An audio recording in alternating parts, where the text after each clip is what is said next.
Shadows where the truth hides deep. Those of the lost and the secrets they keep. Cold cases burn in the back of your mind. We dig through the dark, one clue at a time.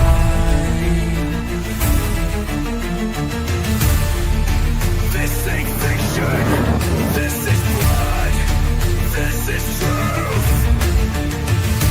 12-gauge investigative, justice uncaged. We ask the questions that too scared to say, shining a light where the guilty pray from killers. This is 12-gauge investigative. Let's jump in. We're built for the case. Just getting started. Justice is just getting started. 12-gauge investigative. We don't miss.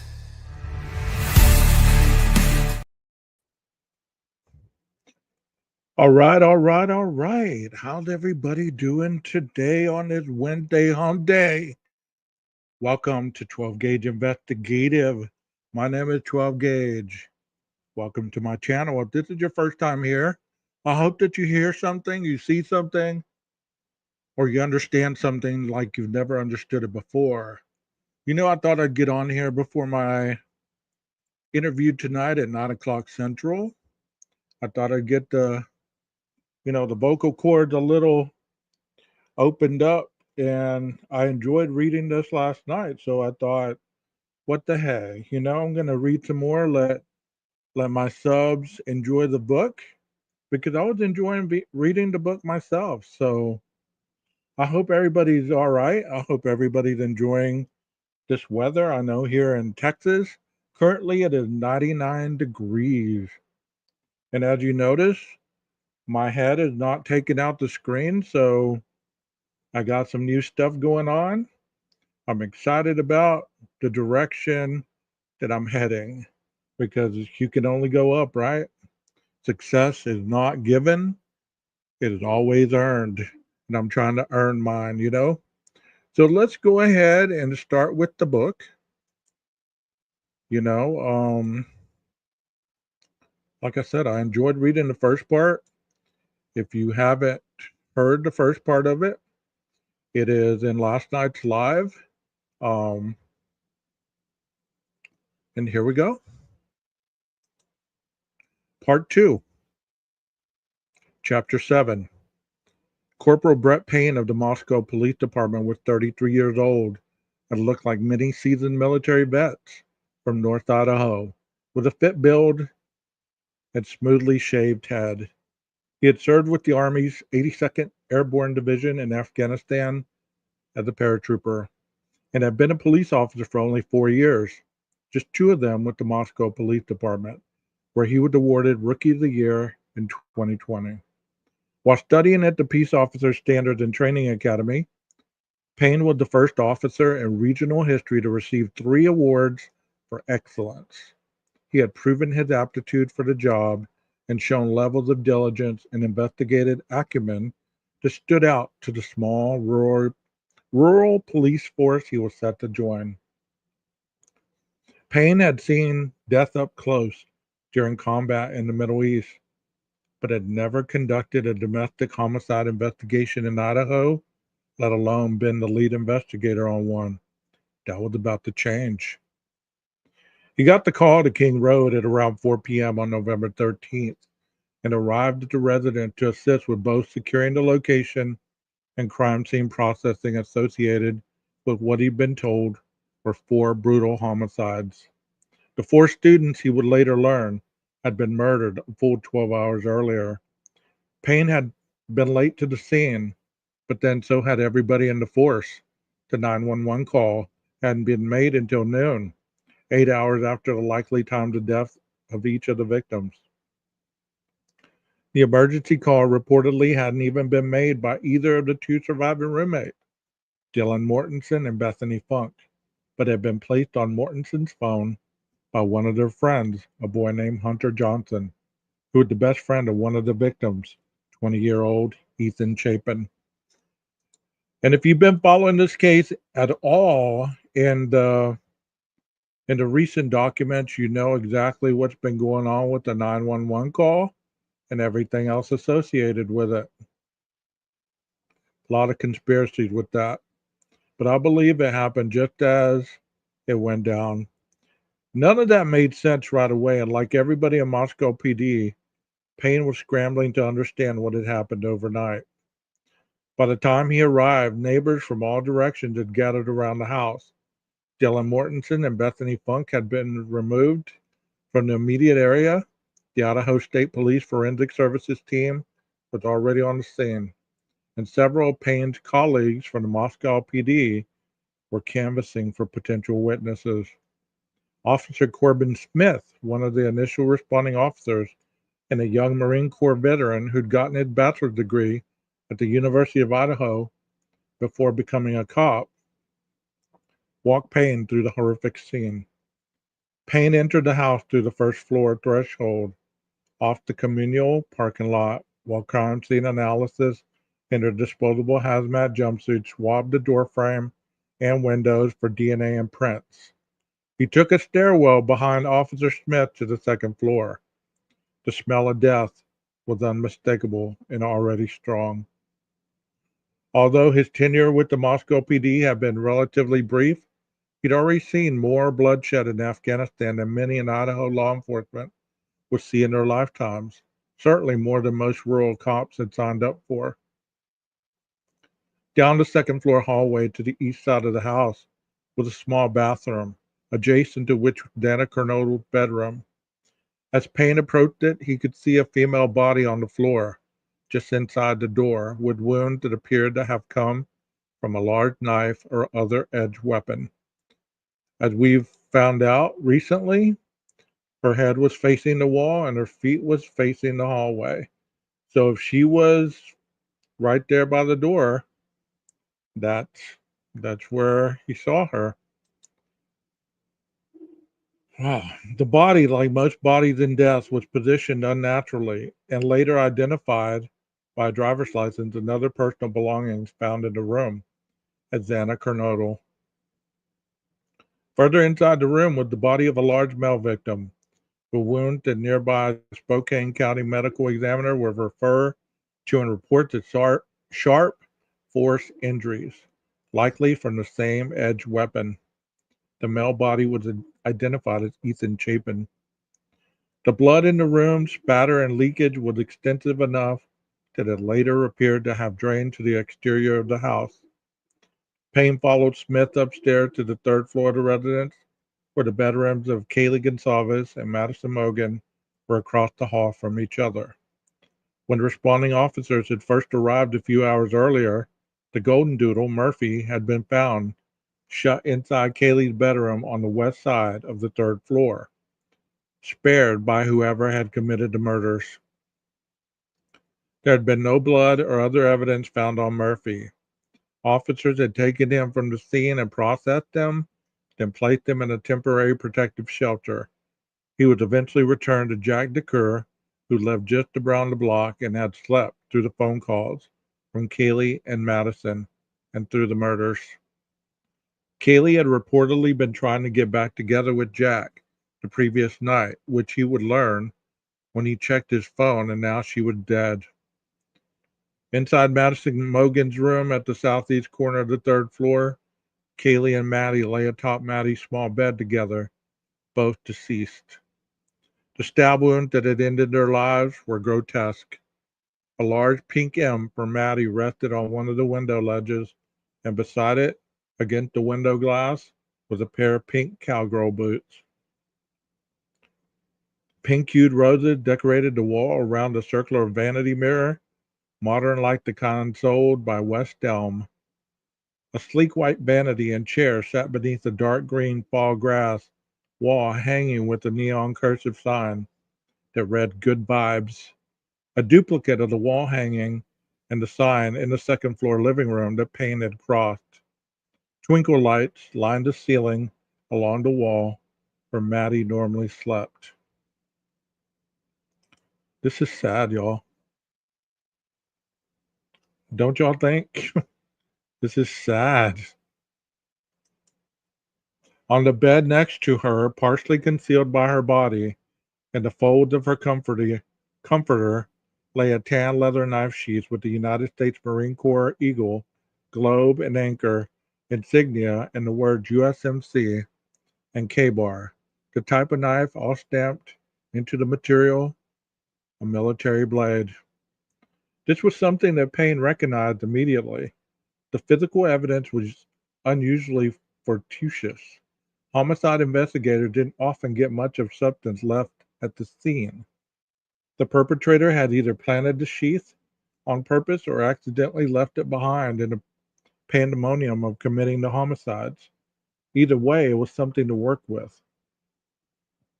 While both Kaylee and Maddie had been viciously murdered, one appeared to have been attacked more brutally than the other. Cops called it overkill. It was something that nobody, cop or otherwise, had the stomach to look for very long. Overkill often implied that a specific victim had been targeted. Chapter 8. Chief of Police James Fry had lived in Moscow and its environs for longer than most. Although he wasn't born and raised as people from this small town often proudly declared of themselves, North Idaho was in the blood after 35 years. The 53-year-old with a closely cropped cut and pleasant, sincere demeanor had gone to high school in Council, on the edge of the Walla Whitman National Forest 3 hours south. The junior and senior highs in Council were combined under one low-hanging roof. There were so few students in the area, Fry was just one of over 100 in grades 7 through 12. The school mascot was a lumberjack with a red stocking cap and double-bladed wood axe over his shoulder. When he moved north to study at the University of Idaho, the whole world got bigger. Fry stayed in Moscow through a bachelor's degree in criminal justice and a master's in curriculum and instruction. He joined the Moscow PD as a reservist in 1993, becoming a full-time officer 2 years later. He'd met his wife, Julie, now the treasury manager of the city of Moscow, at U of I in the early 1990s. They had 4 children together, all of them grown now, but the family bond still connected them deeply to the landscape and the people of North Idaho. Fry had served many roles with the Moscow PD. He'd been a member of the SWAT team, serving high-risk search and arrest warrants and training for active shooter and hostage situations, and he'd put in extra hours instructing new recruits on firearms and taser handling. After just over 20 years, he'd been sworn in as chief in 2016. He was then overseeing the safety of the small town he'd gone to college in, but he was no small town investigator. In fact, shortly after becoming chief, he was invited to train with the FBI in Washington, D.C. at the National Training Academy, which accepts less than 1% of its police applicants. There, Fry had access to courses on intelligence theory, terrorist mindsets, and behavioral and forensic scientists, all taught by the leading and most experienced minds in law enforcement. After 10 weeks with the FBI, Fry had sharpened his investigative acumen, and he had made connections in the Bureau that he would soon find a need to call upon. Prior to becoming chief, Fry had been captain of the University of Idaho's campus policing division, so the murders of Kaylee, Maddie, Dana, and Ethan hit him hard. 4 of his own had been taken. Not only did Fry understand the nuances of his town and every aspect of its small but competent police unit, having risen through the ranks from the very bottom, he understood the collective heart of the U of I student body. Its pulse coursed through every artery in Moscow, and every capillary was filled with the hopes and dreams of its nearly 12,000 students. The case was personal to Fry. Responding officers and Fry's detectives had first to walk through the scene at 1122 King Road. Not even wearing booties yet, they backed off when they saw the extent of the carnage. It had been obvious that command needed to be called. By the time Fry had done his own walkthrough, his investigators were scanning tire tracks and taking swabs from the window sills. His photographers were snapping thousands of shots, and media photographers had already started to arrive in a slow trickle outside. Some of his officers were canvassing the neighborhood for security camera footage, and others were knocking on doors looking for potential witnesses. Still others were carefully combing the woods to the rear of the house and rifling through dumpsters in the vicinity looking for the murder weapon or other physical evidence that may have been shed in the perpetrator's departure. Inside the house, there was blood on the walls, on the floors, and on the mattresses in the bedrooms. The bodies remained where they'd fallen, slain with an obviously large blade, but not tied up or gagged or otherwise restrained. There appeared to be no sign of sexual assault, something the autopsies would later confirm. The first floor of the residence showed signs of recent alcohol use by the students. Red plastic cups for mixed drinks littered the kitchen, along with empty beer bottles and unwashed dishes. The Jack in the Box bag sat on the counter. The King Road house had been known by policing authorities to be a party house, but it wasn't just the current tenants who'd built its reputation. The six the six-bedroom home, so close to the campus, had been a party hub for years. There was a well-traveled path to the glass slider off the second floor entry, and a keypad on the front door that Kaylee Gonsalves' sister Olivia had told police the students often gave out the code to. So while there was no sign of forced entry, that fact had little weight. The killer could have been a previous visitor to the house, a partygoer who knew even tangentially one or more of the girls who lived there, and therefore knew the interior layout of the unusual structure with its unevenly tiered floors and awkwardly placed wrapping stairwells. The two survivors, Dylan Mortensen and Bethany Funk, were taken good care of by Fry detectives. They were cooperating, but Fry would have to keep what they'd been saying under wraps. One of them had seen the killer, but she could not positively identify him. If the media got hold of that before the police found them, the perp might spook. Let me stop right there. Didn't we say that at the very beginning? We said that one of the reasons that a lot of this information was not being released because if the perpetrator found out that the police knew as much as they knew, he might have ran sooner. They were keeping it close to the vest and they didn't give out a lot of information.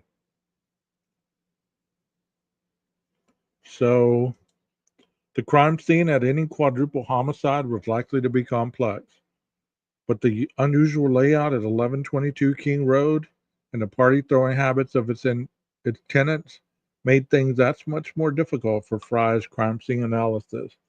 There might have been hundreds of sources of DNA, fingerprints, clothing fibers, or other trace evidence accumulated over the past several months. Narrowing all that down to a suspect was going to take time and resources the 37-member Moscow PD simply didn't have. Chief Fry brought in the Idaho State Police immediately, and then the FBI with a team of skilled analysts and criminal profilers who might be helpful. Moscow would continue to hold the reins on the investigation, and Fry would need somebody to be his direct report in charge of that. He knew that Corporal Brett Payne was his guy. Payne was practically a rookie, but whip smart and able to work behind the scenes, while Fry handled management of the various out-of-town teams collaborating under his lead, and handled the media too. Small towns didn't usually hold press conferences to update citizens on their casework, but Fry was savvy enough to understand that controlling the King Road narrative was probably better than letting the media run amok. Didn't work. In a city conference room with lights flashing in his face and live cameras rolling, Fry told the press whatever he felt he was legally allowed to tell them during an active investigation, which often wasn't much. It wouldn't be long before the Daily Mail reported Moscow Police Department Chief James Fry gave a blundering press conference Sunday in which he repeatedly could not answer basic questions about the crime. News Nation jumped onto the dog pile right away. It didn't matter to the press that no thoughtful police department in the world would provide detailed information about their investigative process 1 week into a high profile hunt for a murderer. The headline sold, and they sold Chief Fry down the river, while a harsh global spotlight illuminated his town and the people he'd been serving with for almost 3 decades. And that's true. I mean, that is so true. You know, a lot of times the mainstream media picks apart everything just like the YouTubers do. There's some YouTubers that never have anything positive to say. They're always talking about that worries me or that doesn't make sense or, you should be able to understand that a little better, blah blah blah. But we know better, right? Chapter 9. In the Moscow City Conference Room, lit from overhead by recessed halogen lights, Chief Fry stood in front of a podium with a single microphone during the presser. He was flanked by his sheriff, his prosecutor, an Idaho State Police colonel, and several members of the University of Idaho's upper administrative staff, including its president, Scott Green. I'm going to be reading from my note today, Fry said, because I want the information you received to be extremely accurate. Over the past few days, rumors about the potential suspects, primarily previous boyfriends or creepy neighbors of the King Road residents, had been spreading online, and Fry wanted to make sure there was as little room for speculation as possible. Once again, epic fail.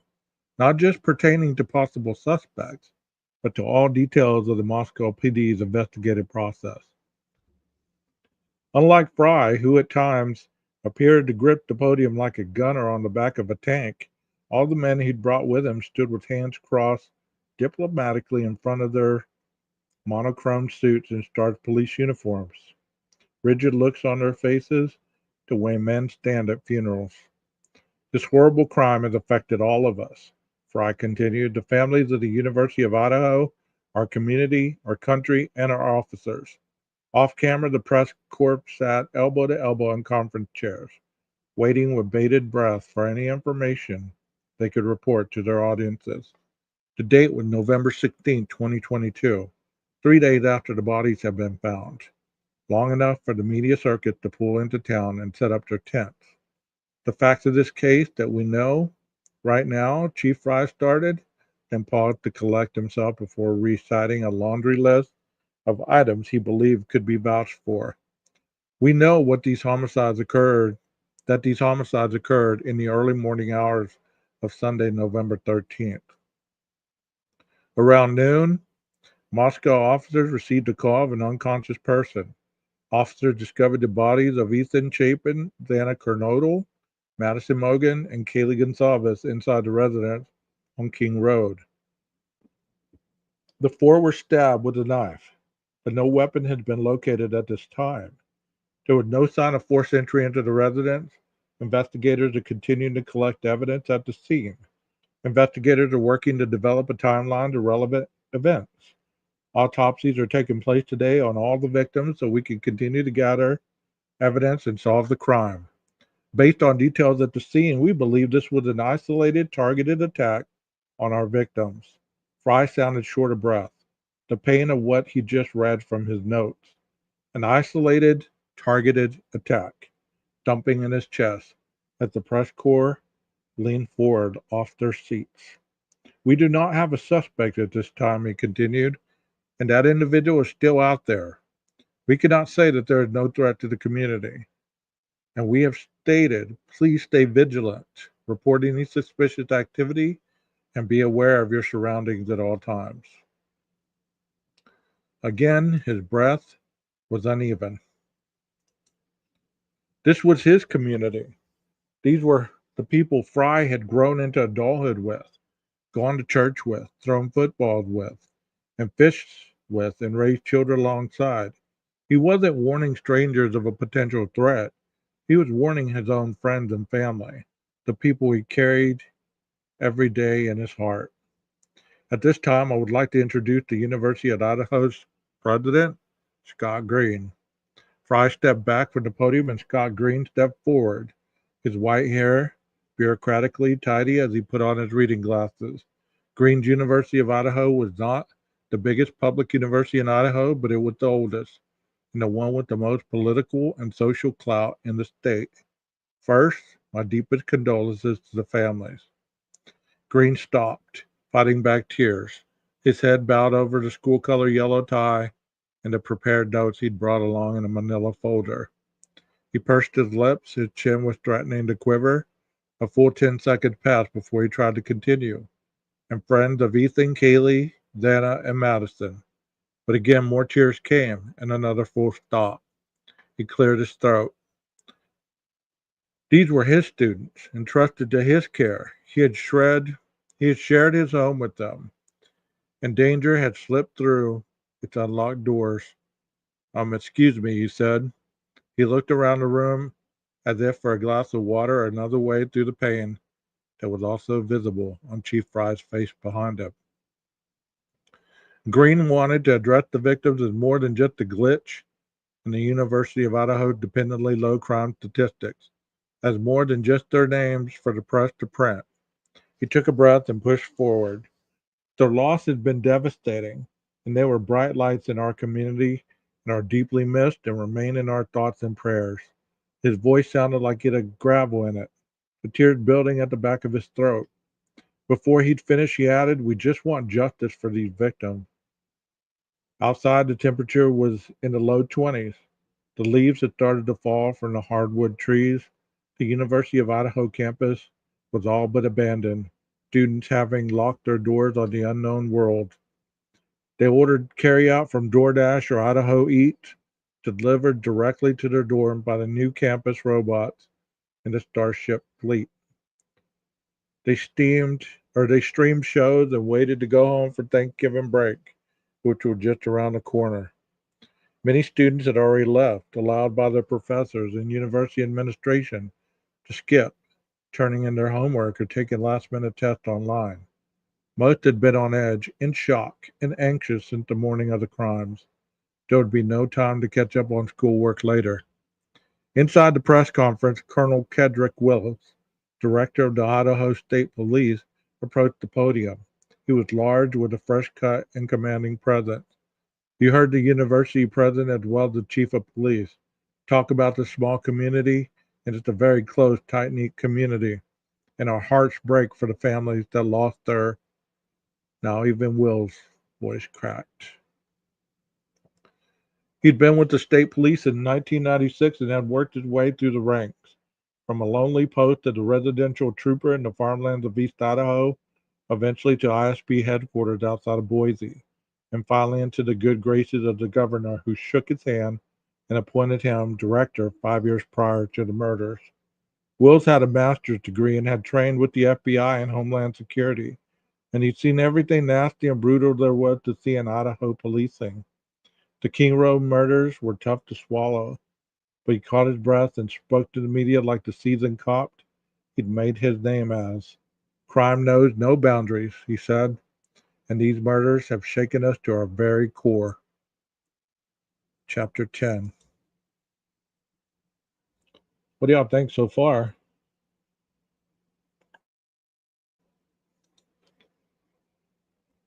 Behind the scenes, investigators were hoping their biggest clue, the K-bar knife sheath left behind or beside Maddie Mogan's body, might lead them to the perpetrator. They visited local retailers and sent search warrants to Amazon, Walmart, and eBay for all purchases of the distinctive K-bar, with a 6-inch blade and the model 1217 leather sheath that they found. So that sheath had a distinctive model number. Many people think it's just a random sheath that everybody gets, but they all have a model number. This one had 1217. I was unaware of that. I've never heard that before. That's interesting information right there. Sifting through the volumes of documents received in return would take valuable manpower, but regional buyers could be identified quickly. The traditional military K-bar had become popular in combat. His usual stacked leather washer grip allowed for greater control when hands were perspiring or otherwise wet. Tom Van had spoken on this. Rainwater or blood might cause grip slippage on lesser knives, but the K-bar also had a uniquely high carbon steel blade with an elongated groove, so it was lighter to carry than most weapons of its considerable size. The sheath was sent for DNA analysis. During a second round of crime scene processing at 1122 King Road, the Idaho State Police forensic team discovered a previously unnoticed latent shoe print just outside of Dylan Mortensen's bedroom door, where she told investigators the man in the mask, presumably the perp, had brushed by on his way out of the house. They found it using amido black, a staining dye that reacts with difficult to see blood proteins, turning them dark blue and enhancing their visibility. The shoe print, not entirely obvious to the untrained eye, but made clear after processing, showed a diamond shaped pattern facing the direction the perp had walked when exiting the house. Now, along with the knife sheath, which they hoped the killer had touched with his bare hands, leaving behind his biological signature, they had the size of his shoe.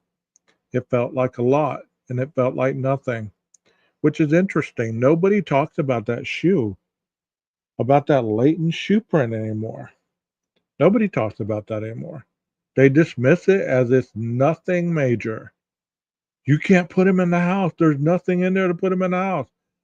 Well, according to this dude who wrote the book, it was the size of his shoe. So, come on.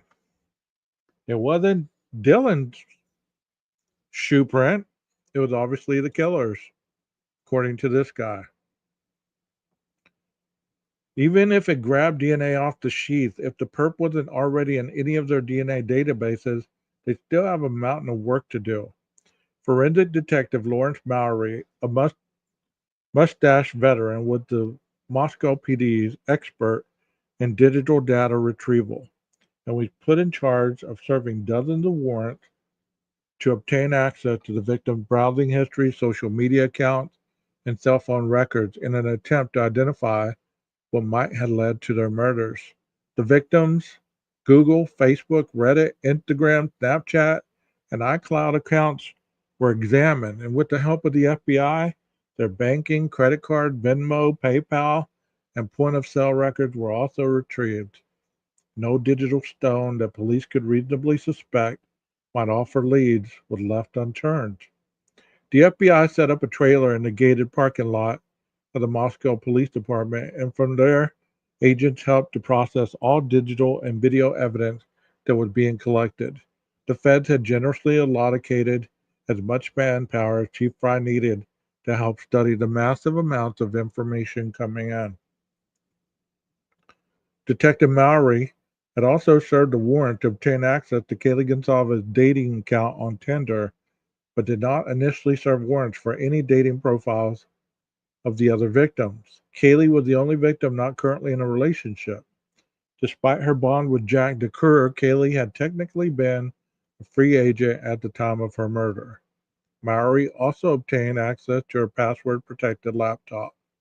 After reviewing Kaylee's Tinder account, Mowry sent additional warrants for the acquisition of nearly 40 other Tinder accounts. He also sent one for Batty Mogan's Tinder account, information going back 2 years. So to sit there and say that they just focused and framed this guy, according to this author, listen to everything they did. They wouldn't have done any of this. They would have just went straight to Brian and said, "Okay, you're guilty. We're going to frame you. Come on, come with us." No, look at all this stuff they're doing, according to the author. Because Xana Kernodle had received a DoorDash food delivery just minutes before the murders, Mowry wrote another warrant to obtain all DoorDash delivery information associated with 1122 King Road, and we later found out that information came back associated with Ethan Chapin. The November 13th driver had been cleared by the police of any association with the crimes. But there were other drivers to consider, and all of them had at least limited access to the house and would conceivably know the girls' late night schedules. Extensive video canvassing of the King Road neighborhood led to the accumulation of a great deal of security footage from neighbors and businesses. With assistance from the Idaho State Police and the FBI, Payne's team went from frame to frame to the many hours of digital tape. Some of it would prove valuable, and some would just plain gut wrenching, like the 4:17 p.m. or a.m. footage from the immediately adjacent neighbor's light socket security camera, shaped like an egg hanging over their front door.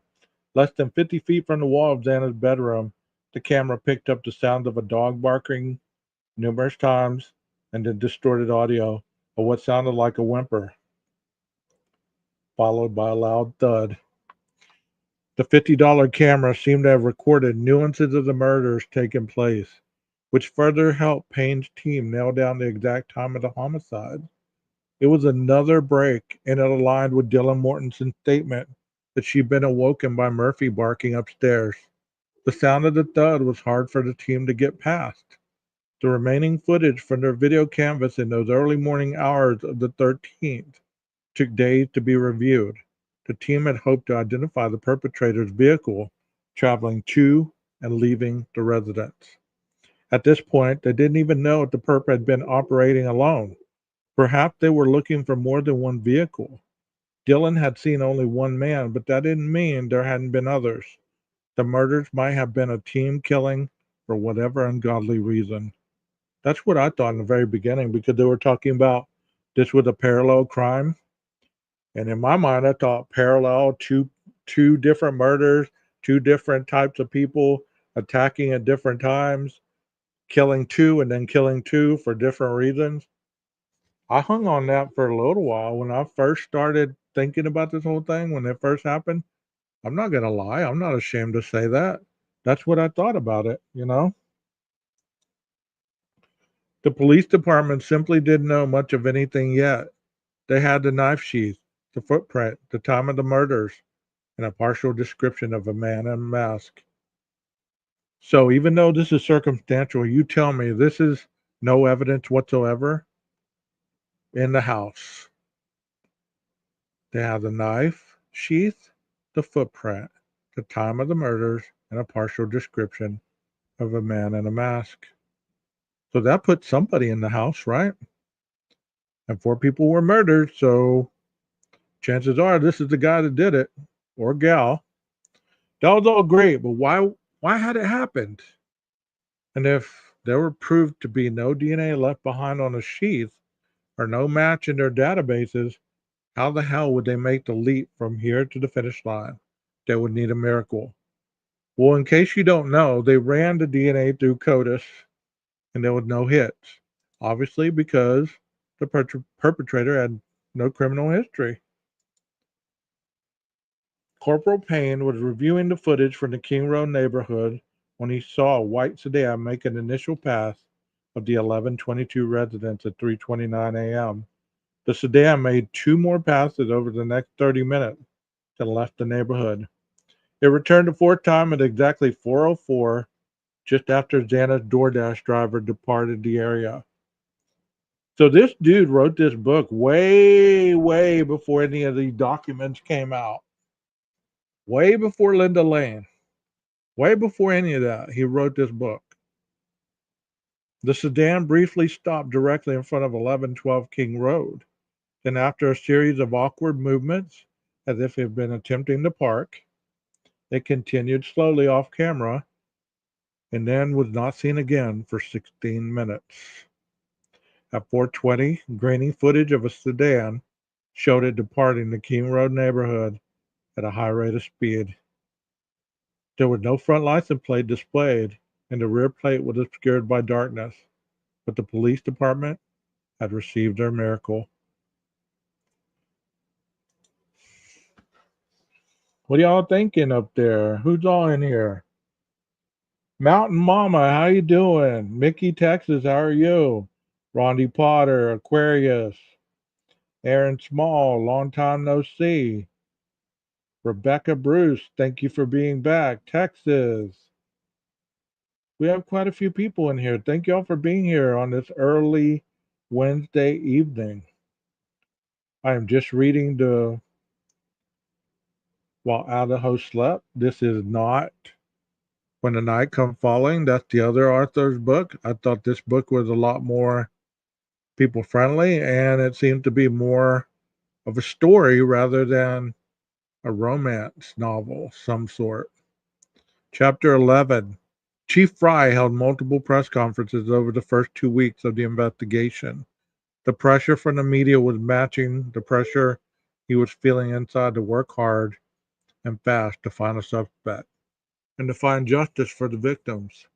The day before Thanksgiving, the presser location changed to a staging area inside the modern alumni club at ICCU Arena on the University of Idaho campus. Thinly woven black curtains hung as backdrop, with direct winter sunlight filtering through. TV crews had entered the building with tripods over their shoulders like pickaxes in the gold rush for coverage. Hairdos filled the audience. Fry spoke solemnly. We all want to understand why this happened and what drove someone to do this, he said, his cheeks flushed, his dome reflecting light when he looked down at his notes. He made a broad request to the public to continue to submit any information or physical assets like video footage they might be holding on to, even if it seemed benign. Sometimes what a video or picture doesn't show is equally as important as what might be there, Fry added. He choked up while providing information about a tip line for the case.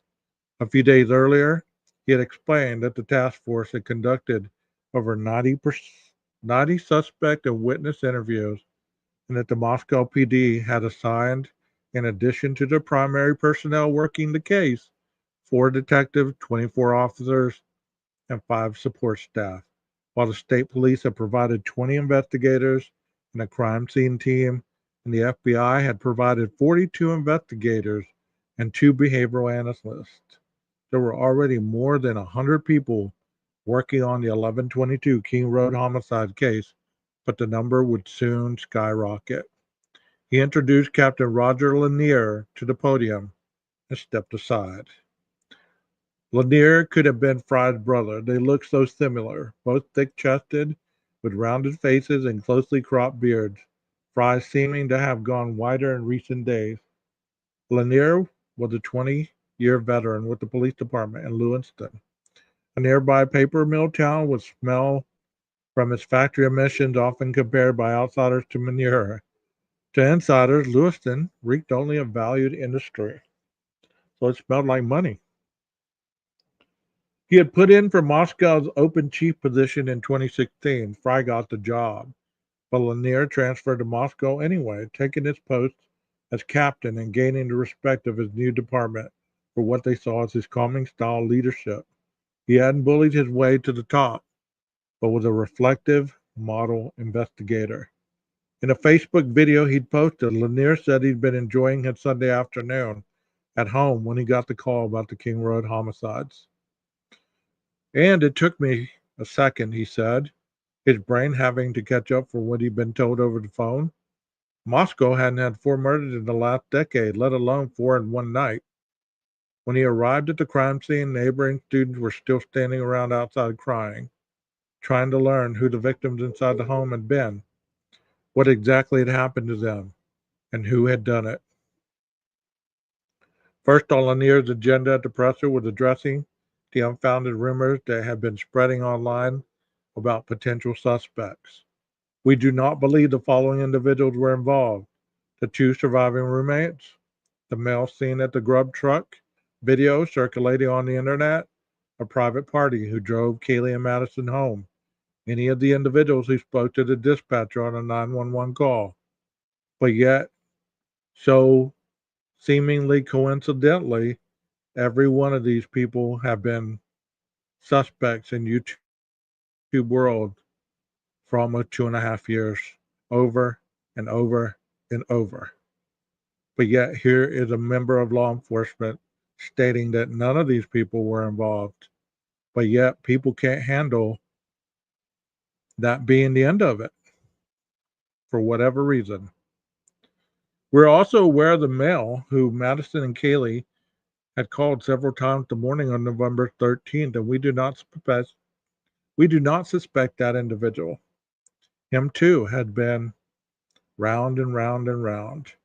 The police department had not yet released the 911 recording, but Lanier had previously stated that several people had spoken to the dispatcher during that call. He just wouldn't name them. On social media, the victim's peers and even family members would soon leak their name to him. For him, Lanier's job, similar to Fry's, in front of the media, was to say only what was prudent to acknowledge during an investigation and nothing more. When he paused again, it was to gear himself up to address what had looked like a lead in the initial days, submitted by those who knew Kaylee Gonsalves personally, that Kaylee had spoken of a man who'd been harassing her. We have heard mention that Kaylee stated she may have had a stalker. Detectives had been looking into that and to this point have been unable to corroborate that statement. Being unable to corroborate the stalker theory did not mean it wasn't true. In fact, the manager of a vape shop, Cafe the Vapor, which Kaylee had frequented, had called the tip line and reported that Kaylee and Maddie had previously complained to him about Kaylee's stalker.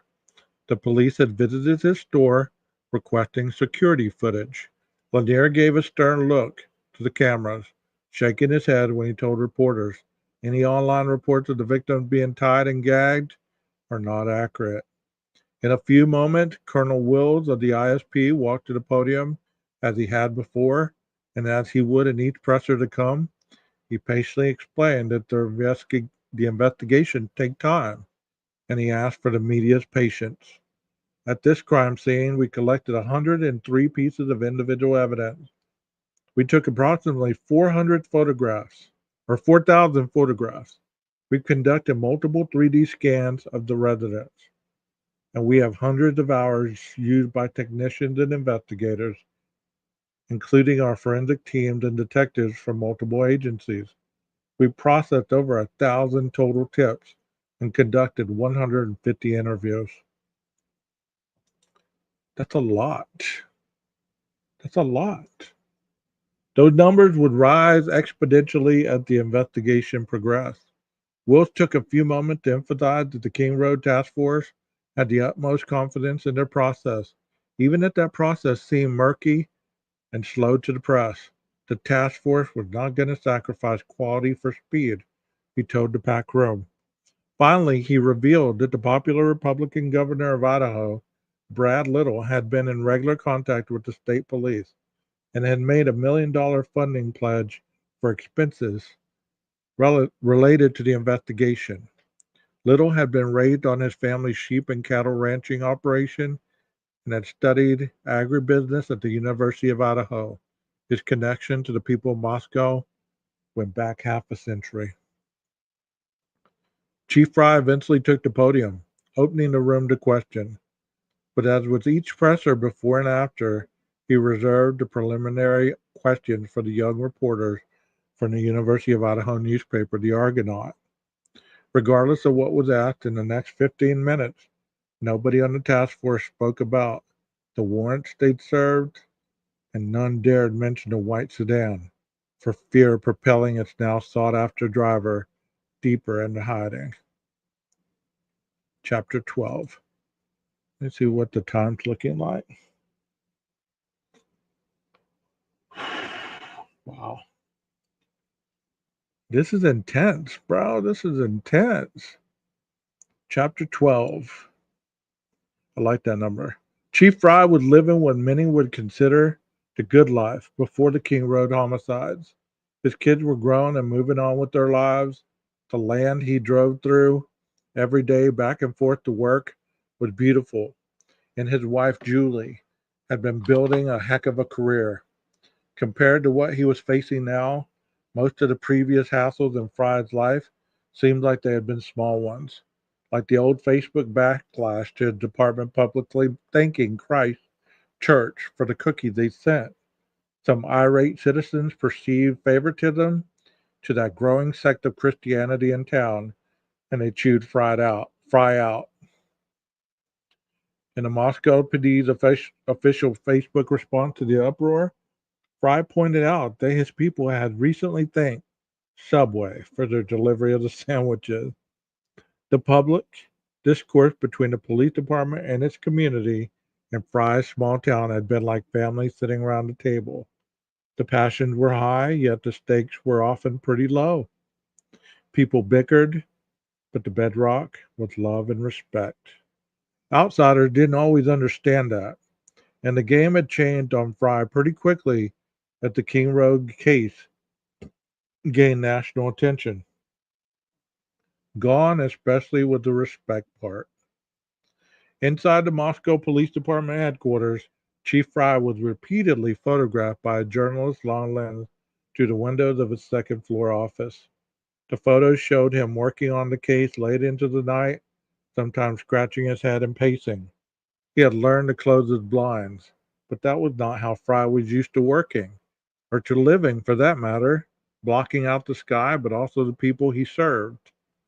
As Moscow's mayor had told the regional spokesman's review about the chief, he did not want to be the guy who's front and center.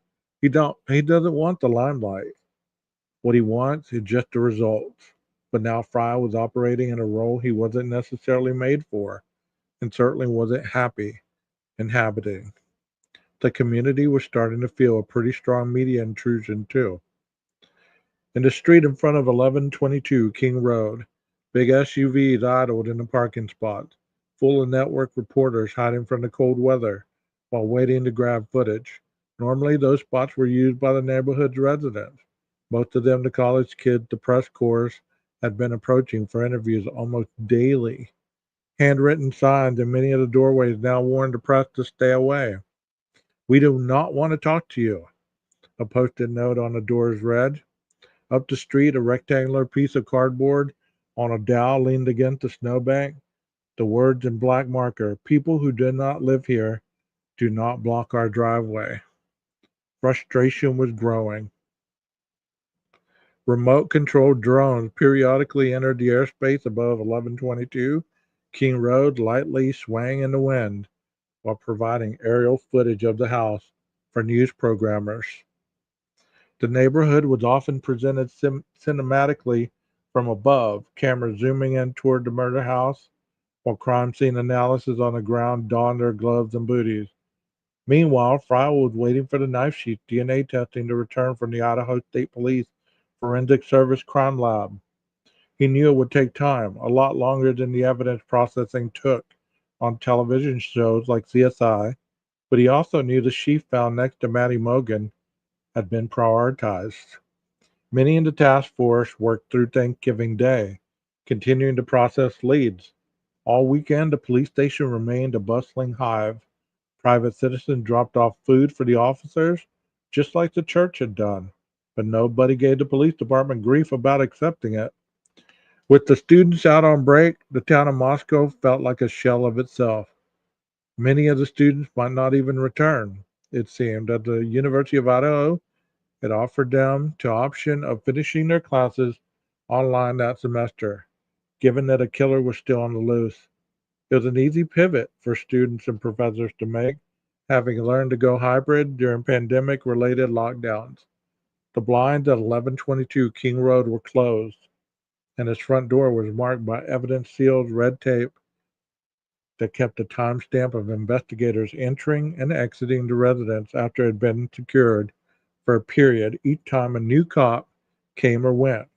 Their name was recorded in Sharpie as the additional step in chronicling the chain of custody over evidence and to discourage non essential personnel from contaminating the scene. The street out front was mostly empty, and the skeleton crew of media that remained away from their families for the holiday did so mostly out of view in their hotel rooms. Moscow more closely resembled what it had been years ago. For Fry and his wife were students and the town population was less than a half its current size. But back then, the quiet wasn't from abandonment. The town was also known for its beautiful place for stopping by and a better one for digging in. It was a place where people felt safe and wanted to stay. Now it's becoming known almost exclusively for the murders. Bringing the killer to justice might help, and the DNA results from the leather sheath could be the starting point for that. DNA didn't always hold up in court, however, especially if it had been contaminated by other sources of DNA from the crime scene, which likely to happen in a house like the one at 1122 King Road, where dozens of people came and went all the time. But Fry and his team were reportedly ecstatic when they finally got the results they'd been waiting for: a single trace source of touch DNA, male in origin, had been found beneath the button on the K-bar sheath the killer had left behind. They'd hit the jackpot. Sort of. They still had to tie the DNA to a suspect. They ran the crime lab DNA profile through CODIS. The combined DNA index system, CODIS holds the entire body of DNA samples from all convicted offenders, arrestees, and detainees, samples provided by families and assistants with searches for missing persons, samples from unidentified human remains, and sometimes more significantly, all DNA profiles collected from all crime scenes in the country.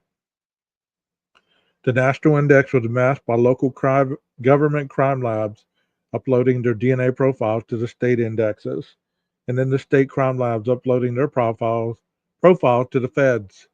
The national index is maintained by the FBI, who by now had skin in the game and were as eager to solve the King Road investigation as Chief Fry was. Unfortunately, from the well over 20 million profiles in CODIS at the time, there was no match. The team then submitted their DNA sample to a commercial genetic genealogy service like 23andMe, hoping to get a match to a relative who might have submitted their DNA for more casual purposes, such as understanding their genetic history. It was a long shot, and Fry went to bed that night at his home, 20 minutes from the station, knowing two new things: that his perp had never been in the system, and that justice for Kaylee, Maddie, Ethan, and Dana was still painfully beyond his reach.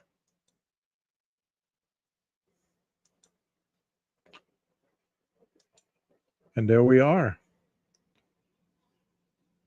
almost to the hour. Give me some thought that you might have on this book.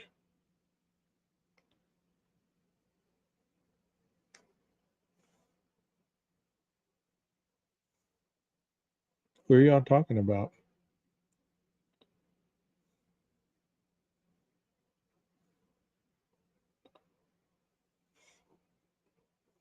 I don't know who y'all talking about. Oh, okay, I got you. So, y'all got any questions about what I read so far? Even though we know it, it's still different coming out of a writer's perspective, right? And you have to remember this writer didn't have, or this writer had all this information way before any of the stuff came out.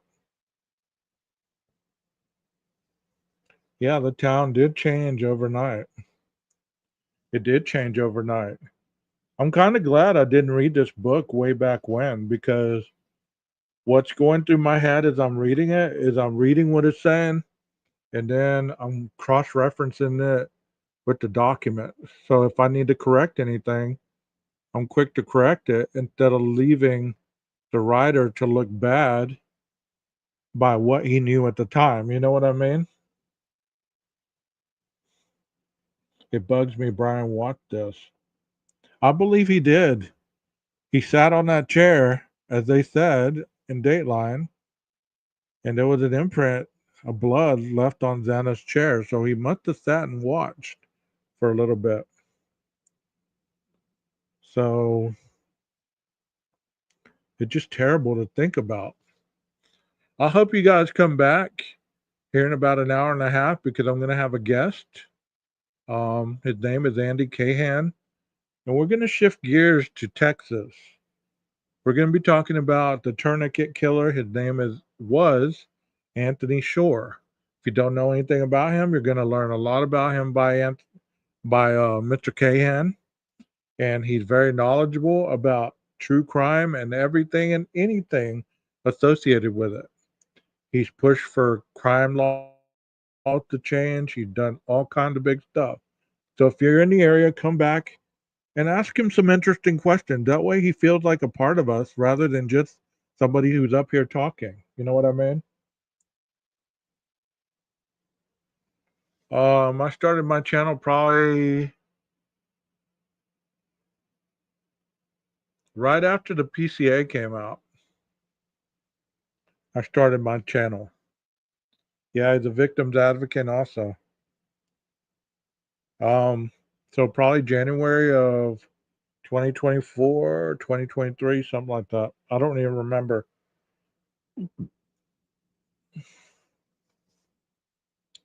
Yeah, and y'all, if y'all have questions, please remember, if I don't mention this, mods, if y'all remember to tell the chatters to put stars in front of their questions so that I can see what their questions are. And,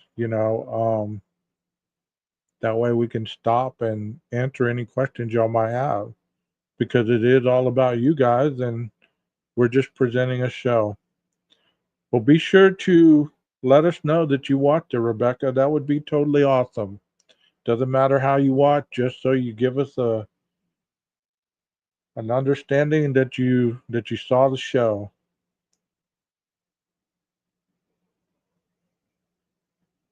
I agree with that too, Mickey. I really do. People don't agree with that, but I agree with that. There's no way he could have been tired. Come on, man. Come on now. Hey, JB. Now, children, we have to be good. We have company coming. Yes, we do. Put on your Sunday best. And I put out kind of like a little commercial on my short today. Um, I hope you guys go and take a look at it. It's pretty awesome, I thought. It kind of goes with the intro to the channel, so it gives people kind of a little understanding of the channel. Because even though I'm not really interested in numbers, I just want people to come in here and be chatting with you guys. You know what I mean? Because the more people that y'all get to play with, the more friends y'all get. I think y'all been really good, and it's time to let you out of the house so that you can mingle among the kids in the yard, and we'll see how it goes. See if you're able to play nice. Just remember, act like somebody that wants to play. Well, you guys, I'm gonna cut it because I'm gonna take a little nap before I get up here. Um, y'all come back and give the channel your support. Spread the word between now and then. I hope to see y'all again.